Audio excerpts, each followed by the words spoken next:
Hey Ramblers, this video covers chapter 9.10 in our textbook and does more work with trigonometry and some of the ratios that we learned in the video on chapter 9.9. As we saw in the last video, you can solve for all the parts of a right triangle, the angles and the sides, using trigonometry if you know only the measure of one angle and one side. Well, in this video, we're going to see some examples of problem solving using trigonometry. And one of the most useful things is that you can figure out the measure of angles knowing two sides. We'll find that knowing two sides, you can take their ratio and figuring out if that ratio is sine, cosine, or tangent, you can look up the angle in a table of values, some which can be very simple, up to some which can be very detailed.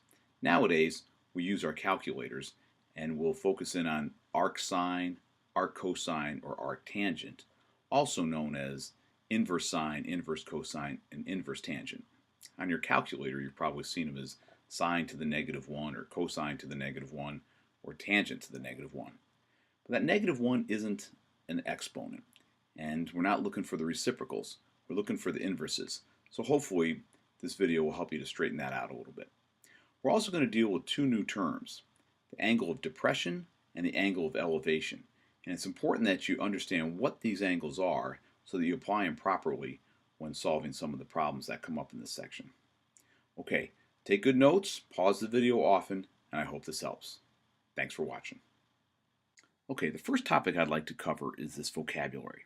This difference between the angle of elevation and the angle of depression.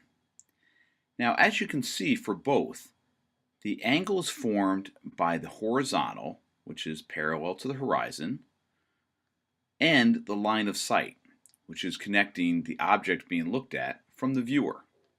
It could also be a kite string from the person flying the kite with the ground, or it could be a rope that is holding a rowboat onto a dock with the water level. It's always going to be between something horizontal and the line of sight. So, angle of elevation is when you are below looking upward, and the angle of depression is when you are above looking down. Be careful. Many students want to make the mistake of looking at the angle of depression as being between the line of sight and the vertical. That's never the case. Angle of depression is equal to the angle of elevation by parallel lines implying alternate interior angles congruent, and they are always between the horizontal and the line of sight. Okay, let's take a look then at arc sine, arc cosine, and arc tangent for a minute. Let's take a look at how trigonometry can help us find the measures of the angles of a triangle. Well, typically we'd be given two sides. In this case, for my example, I gave you all three, but all we really need is just to have two sides of the triangle. So this can be any kind of a right triangle. It doesn't matter the measures of the angles, but it does not have to be a 30, 60, 90, a 45, 45, 90, or anything special at all. So let's just choose this arbitrary right triangle right there, where I know that A is 1.99 centimeters, and B is 9.95, and C, the hypotenuse, is 10.14. Let's say I took a look at the sine of angle A. Well, that would be 1.99 over the hypotenuse, 10.14. So A over C. And that ratio, if I divided them, would be 0.1957 as a 4-digit decimal approximation. So in the old days, I would come over to my table. I've copied this out of the textbook, and I would try to find under the sine column what 0.1957 was. And as I looked down, I would get to a measure between 11 and 12 degrees. And now let's take a look if that's right. So sure enough, the actual measure of angle A is 11.29 degrees. Now, I could have also used tangent simply by calculating the ratio of the length of side A over the length of side B. And if I looked farther over on my table, you would see that point 1996 is somewhere between 11 and 12 degrees, and a more accurate table would have shown me that it's 11.29 degrees. Okay, now we could also find angle B. That could be done easily enough from subtracting angle A and angle C from 180. But let's see what we would get by applying trigonometry. So, if I took the sine of angle B,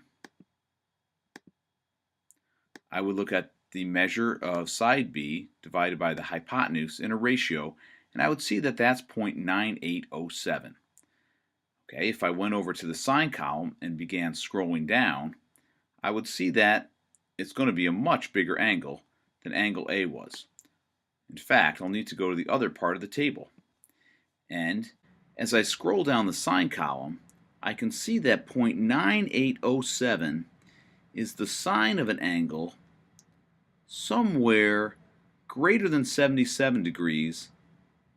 I'm sorry, it's greater than 78 degrees, but less than 79 degrees. Again, a more accurate table or a calculator would show a more accurate measure of the angle. But let's take a look. What is the actual angle? Well, when measured on Geometer Sketchpad, I see that sure enough, angle B is greater than 78 degrees and less than 71 degrees. So if the calculator is so much better, how do we use our calculator to find a more accurate reading of the angle? Let's take a look. Finding an angle measure on a calculator is far more accurate and a little quicker than using a table. So let's take a look at how to do it. First thing you'll have to do is make sure that you are in degree mode. You do that by going into mode and selecting degrees rather than radians. While radians will be helpful to you in pre-calculus and calculus, for your science class this year, and certainly for this unit on trigonometry, we're going to stay in degrees. Okay, then after you've made sure that you're in the proper units, choose second sine. And then put in the calculation you want.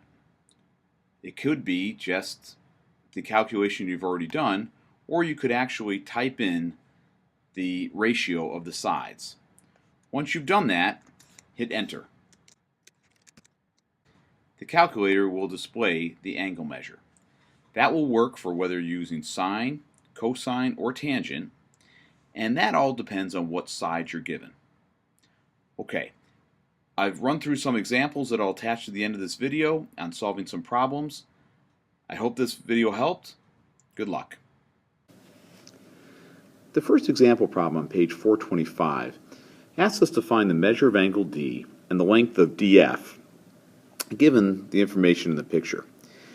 Well, as far as finding the measure of angle D, they give us the side opposite of angle D and they give us the hypotenuse. Now, which of the three ratios, sine, cosine, or tangent, relates an angle to the side opposite and the hypotenuse? Of course you remember SOHCAHTOA. The first part of that tells us that sine of an angle, and in this case angle D is equal to the ratio of the side opposite, 11.2, over the hypotenuse, 20.1. Well, that means that the sine of angle D equals 0.5572. Well, what does that mean?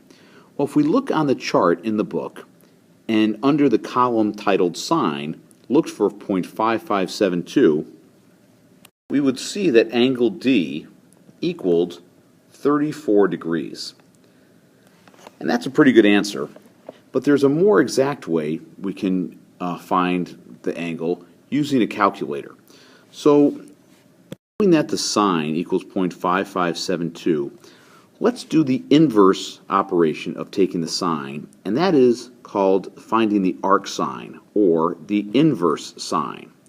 And just as square rooting is the opposite of squaring, and subtraction is the opposite of addition, taking the arc sine is the opposite of finding the sine.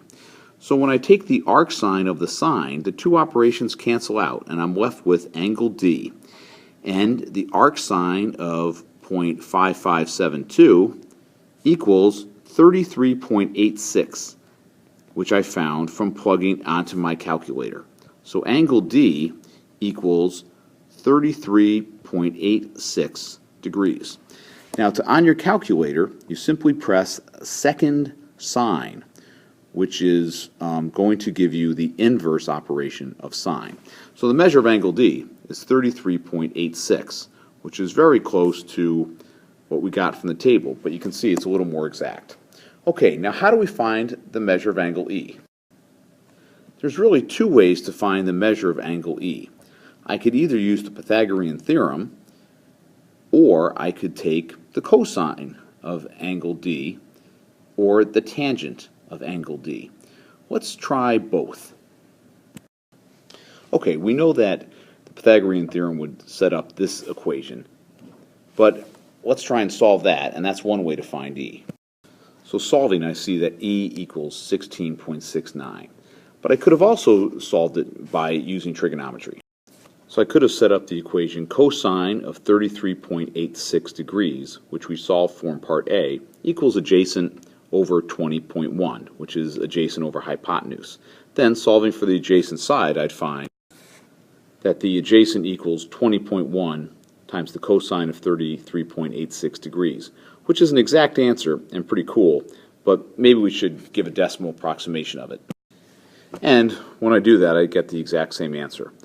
By the way, we could have also used tangent, so that the adjacent equaled 11.2 divided by the tangent of 33.86, which equals, once again, 16.69.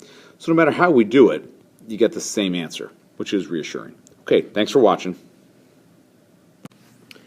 Okay, the second problem, example problem in section 910, tells us we have an observer on top of a cliff looking down at a boat, and he sees that the angle of depression of a ship is 28 degrees. Now, the angle of depression is always between the horizontal and the line of sight. So we see that that is 28 degrees, and they know that the horizontal distance between the ship and the observer is unknown. The height is 360 meters. So we're going to need to include this 360 meters in a triangle that includes the 28 degrees. So I'm going to move that over here and recognize that 360 meters could be represented there. So I have a right triangle where I know an angle, 28 degrees, and the side opposite it. I'm trying to find x, which is a horizontal distance, so I'm going to place the x up there. So, which of the three ratios, sine, cosine, or tangent, involves an angle, the side opposite the angle, and the side adjacent to it? Well, that of course is tangent. So we can say that the tangent of 28 degrees equals 360 over x.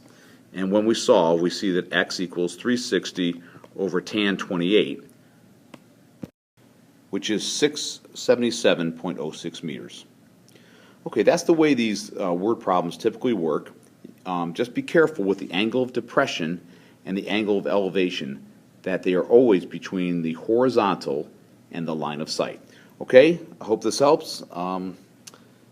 Thanks.